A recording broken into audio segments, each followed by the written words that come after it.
Buenas tardes, vamos a dar comienzo a las sesiones y en primer lugar tengo sobre todo el placer de presentar a la doctora Olga Sarina Portuondo Zúñiga. Es doctora en Ciencias Históricas e historiadora de la ciudad de Santiago de Cuba. Es profesora titular de la Universidad de Oriente. Es una reputada investigadora en Cuba y tiene numerosos premios, entre ellos el Premio Nacional de Historia en el año 2003, el Premio Nacional de Investigación del 2006, el Premio Nacional de Ciencias Sociales y Humanísticas del 2010, es también miembro de la Academia de la Historia y recientemente ha sido nombrada miembro titular de la Academia de Ciencias en el 2012. Durante las 4 décadas realmente que se ha dedicado a investigar sobre el proceso de formación de identidad nacional cubana, la historia y la cultura de la región oriental de Cuba y en particular de la región santiaguera, ha escrito numerosas obras. Realmente la mayor parte de ellas con un profundo calado. Fruto de ello ha sido que en buena parte de esas obras ha sido premiada también en su país. Entre ellas podemos destacar una derrota británica en Cuba, que es Premio de Crítica de las Ciencias Sociales del año 2000, José Antonio Saco, eternamente polémico, Premio Oriente de Ensayo Histórico del 2006, La Virgen de la Caridad del Cobre, símbolo de cubanidad, Cuba, Constitución y Liberalismo, 1808-1841, que tiene el Premio de la Crítica Científica y Técnica y el Premio de la Crítica Histórica Ramiro Guerra. Y por último, el Premio Ramiro Guerra, que le han dado en el 2011 por su obra Manuel Justo Rubalcaba, el desconocido, ¿no? Realmente.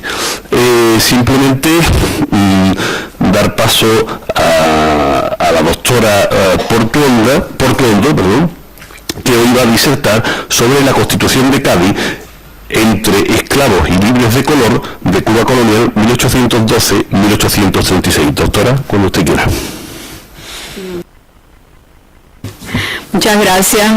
Realmente para mí es un gusto estar aquí en Cádiz, porque como ustedes pueden ver por lo que acaba de decir Alberto, pues hemos trabajado durante muchos años, aún antes de la conmemoración, sobre el tema de la Constitución gaditana y sus efectos en Cuba. Por consiguiente, para mí es algo que me satisface mucho estar justamente en esta ciudad.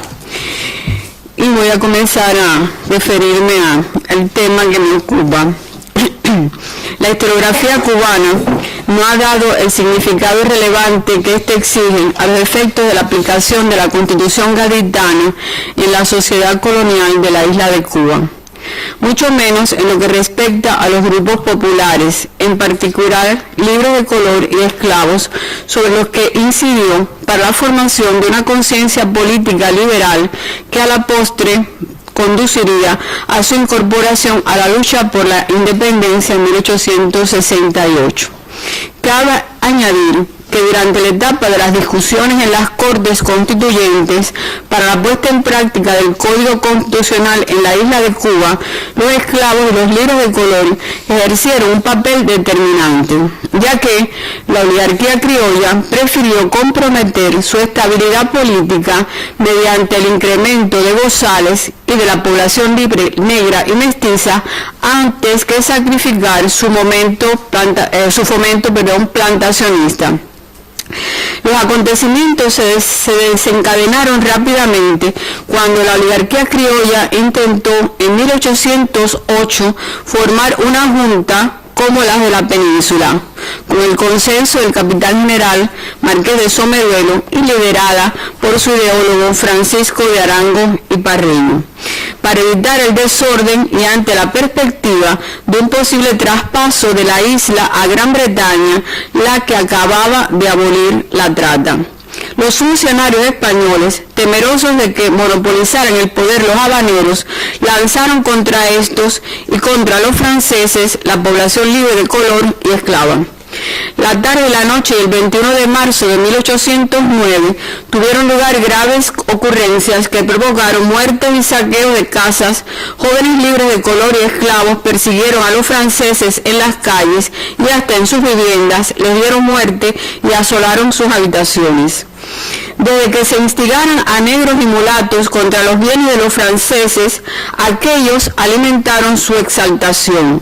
La oportunidad de armarse los blancos criollos en las milicias contribuyó a lucubraciones entre sus tropas y juramentarse para planes no siempre muy bien definidos. Es el caso, por ejemplo, de la conspiración de Román de la Luz. A ellos se sumaría un grupo de libertos artesanos que formaban el batallón de pardos y morenos de las milicias urbanas disciplinadas. Bajo la doble presión, control de la península por los franceses y el inicio de la lucha por la independencia en la América, las Cortes Extraordinarias decretan la igualdad de derechos entre los españoles peninsulares y ultramarinos, indios, blancos y mestizos, al mismo tiempo que una amnistía para el olvido de lo ocurrido en las provincias de América, lo que también implicaba el reconocimiento de la autoridad imperial.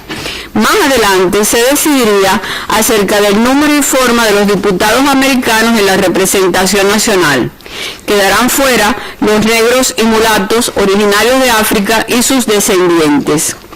Los debates de la Constituyente en 1811 sobre el tema ultramarino se centraron en la ilegitimidad de una constitución que marginaba de la ciudadanía a una parte importante de los americanos.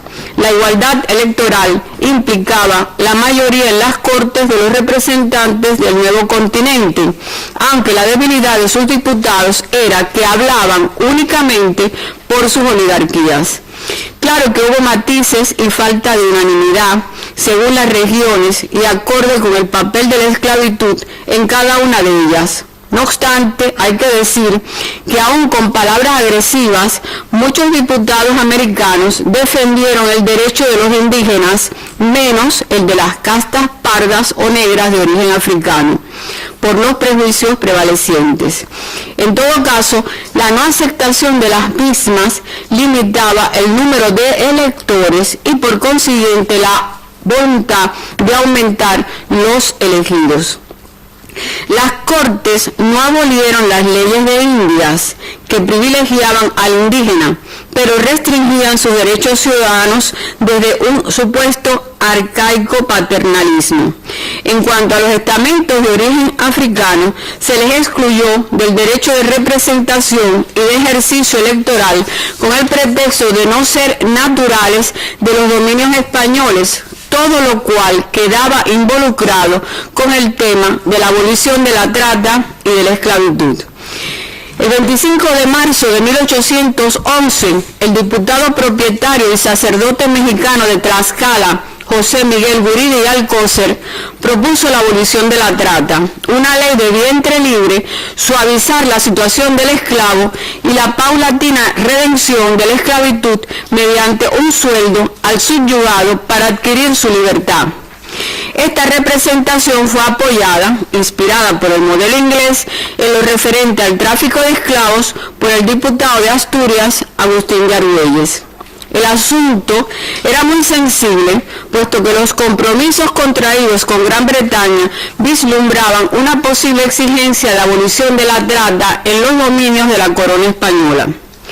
Andrés de Jáuregui representaba al grupo de aterrados plantadores criollos de la isla de Cuba que no aceptaban siquiera discutir a puertas abiertas aquel asunto tan delicado para su colonia. El temor y la prudencia salpicaban sus palabras cuando conjeturaba acerca del conocimiento público en la isla de lo que allí se trataba e insinuaba: cito, puede comprometerse el sosiego que felizmente reina en una posesión tan interesante en todos aspectos.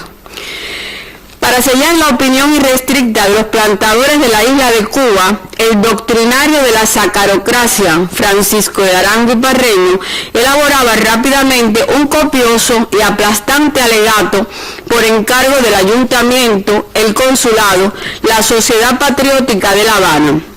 El historiador cubano Manuel Moreno Franginals lo cataloga como el más sincero de la sacarocracia, pero también como el más cínico. La deliberación sobre el tema de la esclavitud se pospuso por inoportunidad hasta fijarse la Constitución. El alegato consistía en la innecesaria urgencia para tratar sobre un tema tan susceptible, el derecho natural y consuetudinario de los criollos, que les concedía contar con una fuerza de trabajo de cuyo tráfico no eran responsables en orígenes.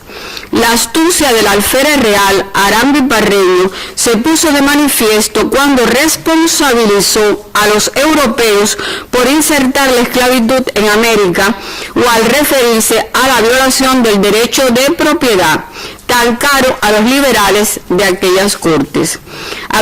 Argumentó sobre los puntos débiles de los abolicionistas al mostrar las diferencias derivadas del mestizaje entre los dos extremos de blancos y bozales, y por consiguiente los obstáculos para la inserción del liberto en la sociedad civil. Y agregaba, cito, en el estado actual más tiene que temer la política de las gentes de color puestas en libertad que de las mantenidas en la sujeción y dependencia que la esclavitud produce. Termina la cita.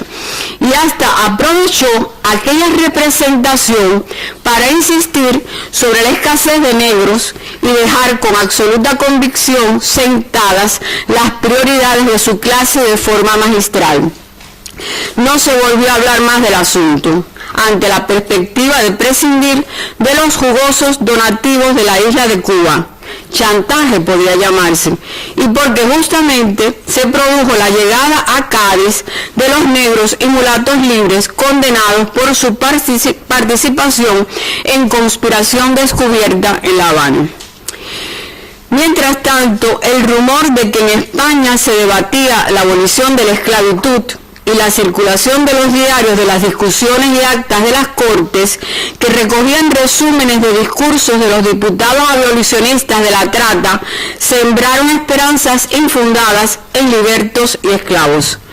Desde enero de 1812 se sospechaba en Puerto Príncipe una conspiración de los negros esclavos, según informaba el teniente gobernador Asomeruelos. En virtud de un bando de indulto, se presentaron en aquella villa 76 esclavos, aduciendo que habían sido convocados a la revolución. 9 esclavos fueron condenados a la horca, previo 100 azotes en la picota pública, por intentar levantar a la dotación del ingenio Ciego Najaza y promover la sedición general contra los blancos. En víspera de las fiestas de San Blas, celebradas el 3 de febrero en la villa de Bayamo, se produjo el amotinamiento de numerosos libertos que reaccionaron contra la prohibición de celebrar sus tumbas como en otros años. Irritados por la prohibición, formaron escándalo y amenazaron a los blancos con quemar el pueblo. El fiscal licenciado Ignacio Tamayo consideró que no había proyecto de conjura entre aquellos hombres y mujeres laboriosos, mucho menos para ser acusados de conspiración con los de Puerto Príncipe, para evitar que fueran incluso ajusticiados, y era un bien mueble que realmente no se quería perder, por lo que redujo las penas de exterminio total a que algunos habían sido condenados. Libertos y esclavos participantes en La Habana de los motines sangrientos antifranceses y de la conspiración promovida por Ramán de la Luz, continuaron su labor proselitista a favor de la abolición. El liberto carpintero José Antonio Aponte y un grupo de sus iguales concibieron en marzo de 1812 un plan que incluía el alzamiento de dotaciones en ingenios cercanos a la capital. Sus líderes eran oficiales de las milicias de color que, alentados por ideas de igualdad, habían enviado recursos a las Cortes para colocarse al nivel de los oficiales blancos. En la memoria colectiva se formó el adagio más malo que apunte, lo que subrayaba el significado aterrador de aquel movimiento para la alta clase criolla. Bien sea porque hubiera un complot de gran envergadura en la isla, o más bien reacciones locales independientes a las aspiraciones naturales de libertad, lo cierto es que con poca diferencia de tiempo se descubrieron preparativos de insubordinación en sitios tan distantes como Remedios, Puerto Príncipe, Holguín y Bayamo. Demostraba que el miedo al liberto estaba ya justificadamente presente y que no era causa futura de imitación haciendo mango. La respuesta del poder metropolitano en la colonia fue ejemplarizante, aunque se reiteró la aspiración de comercio libre, incluida la trata con África. Condescendiente Arango y Parreño con el naciente liberalismo metropolitano, se le otorgó el título de ministro honorario del Consejo de Indias. No obstante, habrá un diálogo de sordos y ciegos entre ambos liberalismos a lo largo del siglo XIX. Atentos a este intercambio de ideas estarán los estamentos inferiores, quienes madurarán su conciencia bajo los principios de igualdad y libertad. Otras paradojas que produce la Constitución de 1812 en la isla de Cuba, donde, se aplica al igual que en España, con las diferencias en relación con la cantidad de diputados, porque en Cuba solamente en aquel momento se elegirán 2 diputados, uno por el occidente, ya hablamos de Andrés de Jáuregui, y otro por Santiago de Cuba, que fue un sacerdote.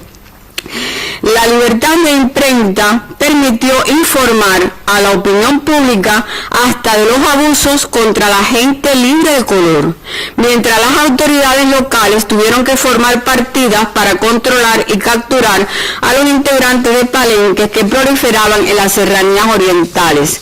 Se reclamó al gobernador que interviniera para evitar el suministro de armas y municiones a los cimarrones y para que tomara medidas de control sobre el contrabando por la misma bahía.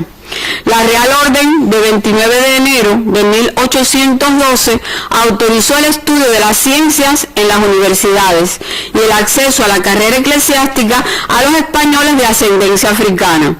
Pero claro, era imposible su aplicación en la isla de Cuba, porque iba contra el equilibrio de una sociedad en la cual el africano y sus descendientes se consideraban estamento inferior, fueran esclavos o libres. Además, durante las discusiones del proyecto constitucional, las Cortes Extraordinarias habían establecido la diferencia entre ciudadano y español. Se suponía que la Constitución iba a significar un viraje y realmente nada se resolvió. Así lo decían diferentes textos procedentes del continente insurrecto, que eran dirigidos a las islas españolas antillanas, como aquel que explicaba que la presencia africana no justificaba el mantenimiento de la dependencia del gobierno gaditano, pues era factible la independencia, la paz, además de conservar el buen orden entre los blancos y negros de la América. Entonces se produjo el retorno a la monarquía absoluta en 1814. Únicamente la influencia inglesa en la corte fernandina enturbiaba la tranquilidad de negreros y dueños de esclavos. Momento culminante de estos temores se produjo con la firma de un tratado el 23 de septiembre de 1817 entre Inglaterra y España, por el cual ésta se comprometía a abolir la trata en 1820 mediante indemnización elevada. Miles de esclavos entraron en la isla durante el supuesto periodo de preparación para su eliminación definitiva. Las miras políticas de Fernando VII quedaban bien claras al designar ministro togado, en esta vez del Supremo Consejo de India, a Francisco de Arango y Parreño. Desde su toma de posesión en marzo de 1815 como consejero de Indias, Arango influyó en numerosas decisiones tras su hipócrita aceptación para abolir la trata con Inglaterra dentro del Consejo. Logró interesar al rey para impedir la supresión brusca hasta el acomodo de los plantadores y que 1/3 de los cargamentos estuvieran constituidos por hembras africanas y el aumento de la población blanca. Ustedes saben que en Cuba Fernando VII tiene más de una estatua. Era el rey adorado por la oligarquía criolla. Así que lo mismo en La Habana que en Santiago de Cuba se levantaron estatuas a Fernando VII. Entre las solicitudes encaminadas a los reales consejos, el exdiputado por Santiago de Cuba, Pedro Alcántara de Acosta, elevó un memorial del cuerpo de morenos que procuraba la gracia de alzar bandera, vestir uniforme y gozar fuero militar como el de La Habana. Sus insólitos argumentos permiten vislumbrar la mentalidad de los criollos blancos. Proyectaban evitar que los negros libres hicieran causa común con los esclavos. Había que ganarse a los primeros para que pusieran atención en el sistema establecido, concediéndole cosas en las que mostraran el mayor interés sin que fueran trascendentes. Las milicias de morenos eran los primeros en sufrir de trabajos y fatigas. Alcántara opinaba que no debían ser llamados a las armas si no se trataban como en otras partes de América, e insistía que por su corto alcance necesitaban de objetos exteriores que excitaran su entusiasmo por ser muy afectos a las ceremonias y distintivos sin acordarse de otras cosas. No grabarían el erario porque adquirirían su uniforme y bandera del propio peculio. Siempre se mostraban muy útiles y dispuestos a defender al imperio aun contra los de su propio color, como cuando se recibieron los esclavos franceses o en circunstancias en las que habían delatado a los de su clase. Serían amigos que defenderían su estado, su naturaleza, conformes se aprovecharía su fortaleza africana ante la intemperie, su animosidad y capacidad de sufrimiento, cualidades formidables contra los enemigos. Alcántara quería que se les omitiesen pretextos para el disgusto, porque discurría que hasta los esclavos se consolarían al ver a sus semejantes en el disfrute de honores marciales y aspirarían a obtenerlos con sus trabajos en la agricultura y las artes. Mejorarían su conducta para imitarlos al adquirir la libertad, facilitada por el dulce y humano trabajo, por la atención filial que se les dispensaba en la isla, tal y como lo probaba el número de libres que llegaban a más de 6.000 en Santiago de Cuba. El Consejo de Indias pediría opinión al capitán general sobre este tema. Al cabo del año, la respuesta era la siguiente: no era conveniente acceder a dicha solicitud porque aumentaría la fuerza armada y organizada de la gente de color, a la que no igualaría la de blancos, y poder esto, por consecuencia, traer resultados arriesgados caso de conmociones.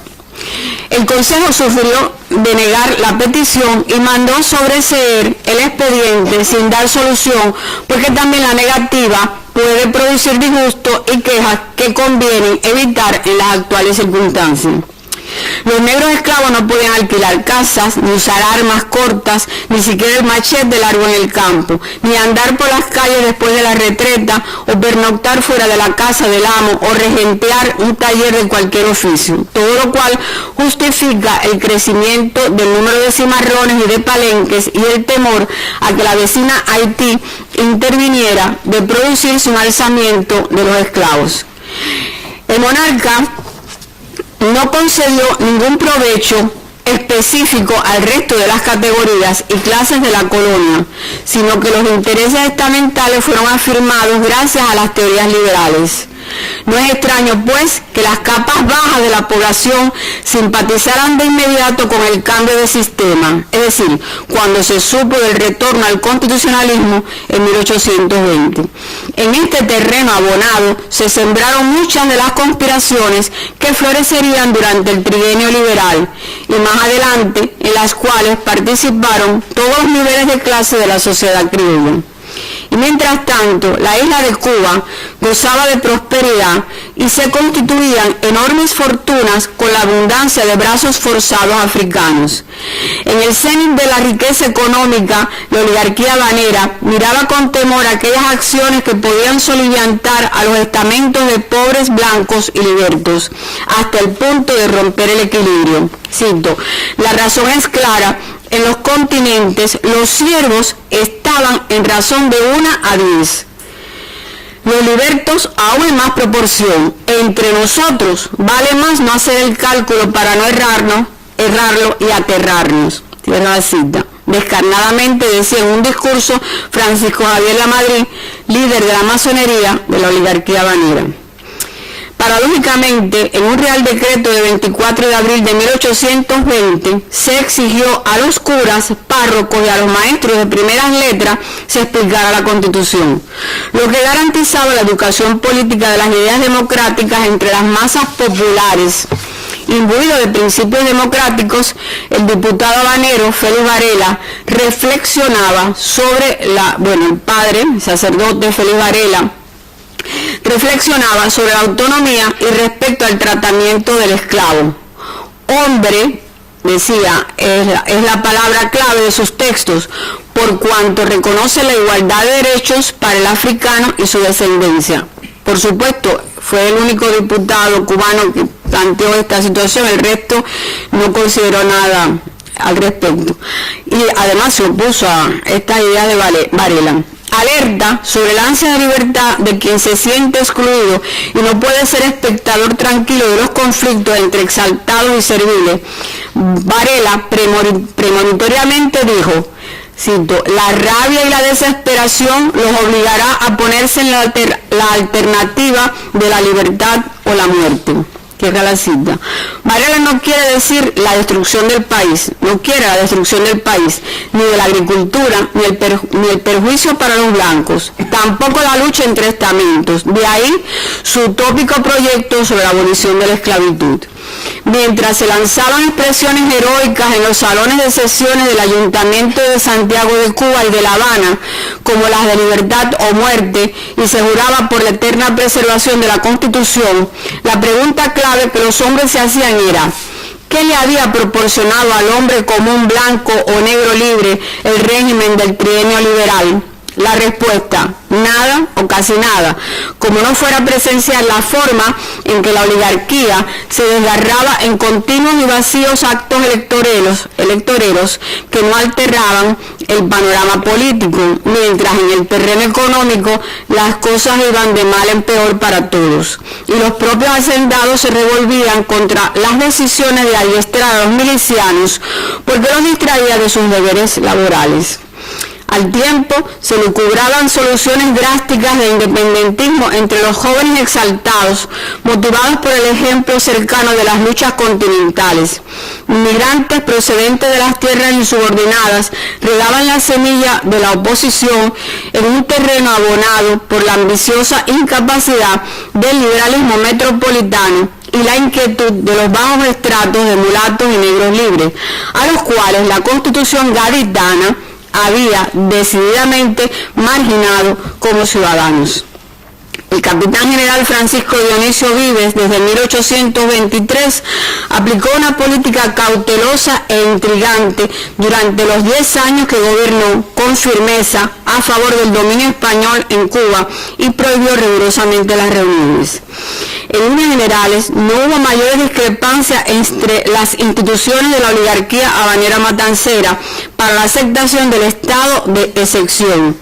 La razón: por las 2/3 partes de pardos, morenos libres y esclavos de la población, por estar la isla circundada de enemigos encarnizados, por las depredaciones de la piratería de Estados Unidos y la arribada a Cuba del derrotado Tomás Morales en Maracaibo, en particular cuando se retornó a la monarquía y la sacarocracia restableció la alianza con esta. La isla de Cuba era su paraíso, donde la trata clandestina importaba miles de esclavos anuales para extender la siembra de caña con la producción de azúcar a vapor en los ingenios occidentales, y la caficultura hacía florecer las montañas orientales. El inglés Richard R. Madden ofrece los testimonios de los comisionados en La Habana por su gobierno para el respeto de los acuerdos de 1817, los que demuestran que la trata, lejos de disminuir, se había incrementado. La trata con esta isla, dice él escribe, con esta isla es actualmente tan extensa como siempre y es llevada a cabo necesariamente con mayor crueldad. La abolición por parte de España es, por lo tanto, meramente nominal.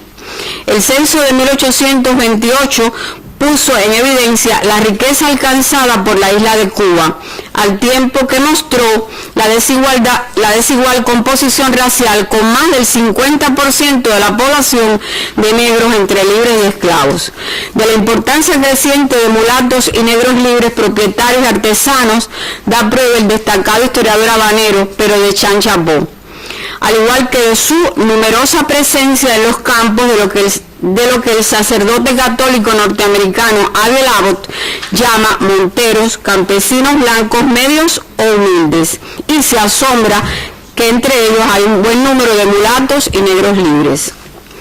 Las tendencias políticas eran disímiles. Los hay que promueven la emancipación de los negros, a que convide el ejemplo de la vecindad de Santo Domingo. Los hay a favor de Bolívar, que tratan de unirse a Colombia. Los hay por la independencia absoluta, por la agregación a México y los Estados Unidos. Y en fin, los hay todavía exaltados constitucionales que, perseguidos u observados, desean cualquier mudanza, por terrible que sea, a la esperanza de mejorar de fortuna o de explicar sus resentimientos. Vives constituía un régimen mucho más refinado y eficaz que amedrentaba y neutralizaba la autodeterminación mediante el convenio entre funcionarios de la metrópoli y las altas clases coloniales para el latrocinio. Y el mayor de todos era el tráfico ilícito de negros. ¿Cómo era posible que, si en las altas esferas del gobierno español se tomaban medidas rigurosas para impedir la trata, esta continuaba en todo su esplendor? No será necesario insistir que los niveles mayores de fraude se encontraban en las altas esferas gubernamentales, entre tratistas y sacarócratas.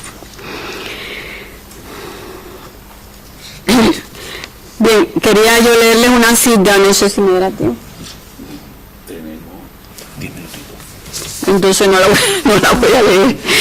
La situación que presentaba el Caribe desde 1830 como consecuencia de los movimientos revolucionarios en Europa era alarmante. En Martinica se desencadenaba una conspiración de toda la gente de color, también en Cartagena de Indias, en los estados norteamericanos de Virginia y Carolina del Sur, influidos por las sociedades metodistas, bautistas y abolicionistas. En Jamaica hubo un levantamiento de esclavos que impidió aplicar la abolición mientras subsistía la rebelión. En la isla creció el número de negros y mulatos libres procedentes de las colonias extranjeras y de costa firme. Bueno, en fin, no voy a leer esto para... En la metrópoli se hablaba de cambios favorables al liberalismo ya desde antes de la muerte de Fernando VII, y en La Habana la epidemia de cólera creaba una situación de anarquía incontrolable para el capitán general. Los primeros casos aparecieron en febrero de 1833 y las principales víctimas fueron gente de color por las deplorables condiciones sanitarias en que vivían. La élite habanera observaba con horror los claros que se abrían en sus votaciones y temía nuevas resistencias constitucionalistas entre los radicales. Añoraba una mano fuerte que impidiera cualquier movimiento insurreccional en medio de esta crisis. Este fue el capitán general Miguel Tancón y Rosique. Sobre los destinos de la isla triunfaba el punto de vista de los grandes plantacionistas y de los negreros, aliados con aquel liberalismo conservador peninsular en connivencia con los restos del antiguo régimen. Si bien los ministros burgueses de la metrópoli discreparían de sus homólogos de clase de la colonia respecto a este futuro. Fueron extraordinarios los malabarismos de la sacarocracia occidental para conciliar la plantación esclavista con el liberalismo burgués, la que se vanagloriaba de la suavidad de sus métodos oprobiosos. Las mismas opiniones proclamaba el portavoz de la Juventud Ilustrada Radical de dicha oligarquía, José Antonio Sacco, quien creía que era una condición de liberto su previa educación y acudir a la colonización blanca de la isla. Desvirtuaba la existencia de ideas independentistas entre los criollos porque, reitera, en más de una ocasión sería altamente imprudente, como que traería consigo una completa e inevitable ruina, y porque no concebía fueran a perder su historia, su idioma y nacionalidad. Añadía el no consentimiento británico-francés a la ocupación de Cuba por los Estados Unidos. Bueno, tema candente entre las tropas eran las diferencias raciales, sobre todo luego de la derrota en América, que llevó una cantidad bastante grande de población libre hacia Cuba. El capitán general Miguel de Tacón exigió se le consultase cualquier situación de este tipo para que la Capitanía General decidiera, porque había oficiales de color de todas las graduaciones provenientes de Costa Firme, estimados por los blancos como soldados y subalternos, a pesar del respeto y subordinación debida a su estado militar. Bien, la situación en el Caribe siguió bastante conflictiva, y en estas circunstancias se produjo la tercera proclamación constitucional, esta vez en el departamento oriental de la isla de Cuba, como secuela de los acontecimientos del motín de la Granja en la península y a despecho de las decisiones de la Capitanía General. La oligarquía criolla plantacionista de la región oriental apoyó el movimiento secesionista del gobernador del departamento oriental, Manuel Lorenzo, con la esperanza del reconocimiento de una Capitanía General independiente, si bien la administración imperial apostó por preservar el statu quo en su colonia y respetar la autoridad absoluta desde La Habana como única fórmula de administración de la isla de Cuba. Manuel Lorenzo estaba dispuesto a tomar las decisiones más radicales, como la de armar a los pardos y a los morenos libres, y en última instancia se le oyó decir que armaría a los esclavos para defender su posición. Pero no pensaban así los miembros de la clase criolla plantacionista de la región oriental, que vio aquí el peligro de la anarquía y de la pérdida de su autoridad social. Y mientras se organizaba la defensa del departamento oriental contra el bloqueo y la amenaza del envío de una expedición pacificadora desde el occidente, los esclavos se alzaban y hasta atacaban las haciendas. En el departamento oriental, un nuevo reglamento de policía se redactó, pero no hubo cambio en el trato a los esclavos, ni se suprimieron las prohibiciones legisladas con destino a los libres de color. En la vía del cobre había preocupación por la introducción de personas desconocidas por romería. Bueno, nada se hizo para ganar a los libres de color y permaneció una rigurosa esclavitud y sin el menor cambio de mentalidad estamental entre los jefes criollos de la zonada constitucional. Tacón dominaba la situación. Lorenzo no dejaba de informarle sobre el estado de persecución a los negros y marrones como pudiera hacerlo de un enemigo común. Ni siquiera los elementos más radicales entre los partidarios constitucionalistas concebían esa alianza. Los representantes de las naciones aliadas de España tenían sus razones y no respaldaron a Manuel Lorenzo y sus seguidores. Luego de la actuación morigerada de los hacendados de toda la isla y el repliegue vergonzoso de los de la región oriental, en ambos pesaba el temor cerval a los levantamientos de los negros libres por el reclamo de sus derechos civiles y políticos y de las dotaciones esclavas cruelmente beneficiadas. En la península, durante 1836 y hasta el año siguiente, se concibieron los debates de la reforma constitucional para producir un nuevo texto moderno y conciliador entre moderados y progresistas el 17 de junio de 1837. Bueno, las nuevas fórmulas de explotación colonial estaban en los mismos principios del Estado burgués peninsular, en la necesidad de la sacarocracia criolla de un régimen militar que garantizara la preservación de la esclavitud. Ahora bien, este fue el mejor pretexto de la burguesía liberal para excluir a los diputados ultramarinos de las Cortes y proponer las leyes especiales, o lo que es lo mismo, su reconocimiento de su condición de colonia. El dictamen quedaba redactado el 10 de febrero y su argumento principal era la no alteración de la situación para garantía de la unión de las colonias con la metrópoli. Se valoraba también la heterogeneidad de su población, además de la distancia que impedía la presencia de sus diputados en las Cortes oportunamente. En la sesión del 5 de abril, Vicente Sancho pidió la palabra para defender tres aspectos fundamentales del dictamen. No debían regirse por leyes como las de la península, no nombrarse diputados a Cortes ni designarlos en lo adelante. Apasionadamente el constitucionalista decía que libertad e igualdad en las islas significaba exterminio y muerte al existir la esclavitud de los vigorosos hijos del sol. Y alzó su voz en la frase que otros repetirían hasta el cansancio. Cito: señores, la isla de Cuba, si no es española, tiene que ser negra, necesariamente negra, para de inmediato ampliar con su importancia comercial y estratégica a la entrada del Golfo de México.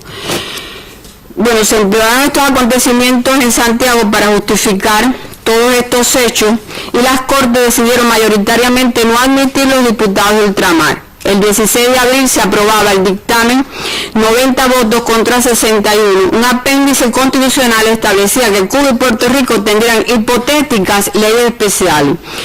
Realmente nunca se aplicaron. Habrían de transcurrir 3 décadas para que los hacendados criollos percibieran la evolución del volcán subyacente en la sociedad cubana, sordos como propietarios de esclavos. El intelectual Calixto Bernal escuchaba que la esclavitud representaba el elemento de orden, y era cierto. Una nueva constitución en 1845 también incorporó en su artículo número 80 el postulado de las leyes especiales para las provincias de ultramar, sin que acabaran de concebirse y aplicarse. Así fue en las sucesivas constituciones españolas. Quiero dar unas conclusiones. En un contexto de larga duración comprendido entre las postrimerías del siglo XVIII y sobre la medianía del XIX, el patriciado criollo de la isla de Cuba produjo una economía de gran auge y provecho, basada en la plantación azucarera y cafetalera con fuerza de trabajo esclava. En 1840 se decía que era la colonia más rica del mundo. Para ese crecimiento cuantitativo y su conservación era requisito indispensable la absoluta paz interior y el mantenimiento del precario equilibrio estamental, y es así como la oligarquía criolla se vuelve paulatinamente más reaccionaria, reducida y elitista en busca de su estado ideal. Aunque fuera una paradoja, esta misma razón impidió su ruptura con España, pues con la arrancada del fomento plantacionista prefirió garantizar la protección de sus intereses por su miedo al negro, fundado en razones propias. Todas las conspiraciones de 1808 contaron con la participación en sus filas de hombres de color libres y de esclavos. Cuando la monarquía ilustrada y despótica expiraba como poder real, la alta clase criolla pensó que la legitimidad del liberalismo metropolitano alcanzaría a la colonia para privilegio de los blancos y para afirmación de sus posiciones estamentales mediante la renovación de las estructuras administrativas, entiéndase Constitución de 1812, y para perpetuar su autonomía. El mayor peligro para los hacendados fue la guerra interna en escalada y sostenida contra los africanos y sus descendientes, por lo que la plantocracia prefirió la alianza con el régimen liberal conservador peninsular y para hacer prevalecer su hegemonía en las relaciones sociales y asegurarles el monopolio político en toda la isla. Se necesitaba un ejército regular para el rígido control estamental y para mantener a raya la esclavitud. Francisco Dionisio Vives inaugura el estado de sección en la isla de Cuba, aún con pruritos del antiguo régimen en la centralización administrativa burguesa de España. La élite patricia prefirió preservar su monopolio de poder a manifestar sentimientos democráticos. En tanto, el liberalismo burgués se fortalecía y transformaba la administración ultramarina, deslumbrada por la riqueza de la Gran Antilla que podía mejor expoliar. Y fue también su política sistemática poner en evidencia el abismo social entre blancos y negros para neutralizar cualquier alianza. No hay en ningún momento intención de buscar la independencia entre los hacendados criollos, a menos que se consiga una ayuda desde fuera para poder controlar a los otros estamentos. La oligarquía criolla hizo amagos para arrancar dádivas de España y para que colaboraran con la represión cuando las barreras sociales eran cada vez más rígidas, con el crecimiento de un sistema de plantación que exigía miles de esclavos y cuando las regulaciones internacionales para suprimir la trata se aplicaban con mayores exigencias. Porque no era solo la preservación de la esclavitud por la esclavitud misma, sino por lo que representaba para hacer perdurar la condición racial de inferiores entre los libres de color. Cuba estuvo amenazada y rodeada de peligros durante todo el tiempo, incluyó las ambiciones de Estados Unidos y Francia, sobre todo de Gran Bretaña, cuya aprehensión de la isla implicaba la abolición de la trata y después de la esclavitud. Los propietarios criollos no estaban dispuestos a consentirlo. Ninguna potencia quería contribuir a una situación que provocara el estallido de la pólvora social en Cuba. Estas naciones, en aras de sus intereses presentes y sus proyectos imperiales futuros, apoyaron la preservación de la paz y el equilibrio en la isla, encarnado por el capitán general Miguel Tacón. Esta es la razón por la que las fuerzas taconianas tuvieron mejores posibilidades de triunfo en el conflicto con Manuel Lorenzo. Amén, que los hacendados orientales coincidieron, tanto como los occidentales, en no otorgar cualquier derecho civil a los descendientes de africanos, ni papel protagónico a algunos, ni siquiera al negro libre, durante los 84 días que duró el restablecimiento constitucionalista. El asunto de la entrada en las cortes de parlamentarios criollos tenía interés únicamente para la oligarquía blanca, de concurrir a las constituyentes de 1837. Los procuradores de la isla de Cuba habían sido tan conservadores como cuando participaron en la de 1810-1812, donde vetaron la abolición de la trata y de la esclavitud. No por casualidad, el punto neurálgico manipulado por los líderes del Congreso para el rechazo a instaurar la nueva constitución en ultramar era que los descendientes de africanos no podían ser convertidos en ciudadanos iguales a los blancos. Así se aprobaron las leyes especiales sin apenas discusión y como algo previamente concertado décadas atrás. Muchas gracias.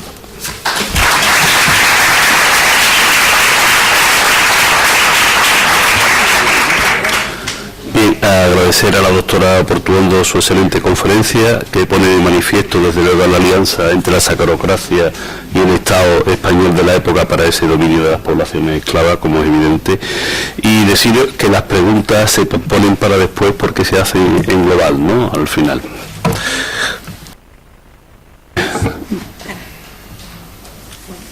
¿Las preguntas se hacen ahora o las hacemos después? Luego, ¿no?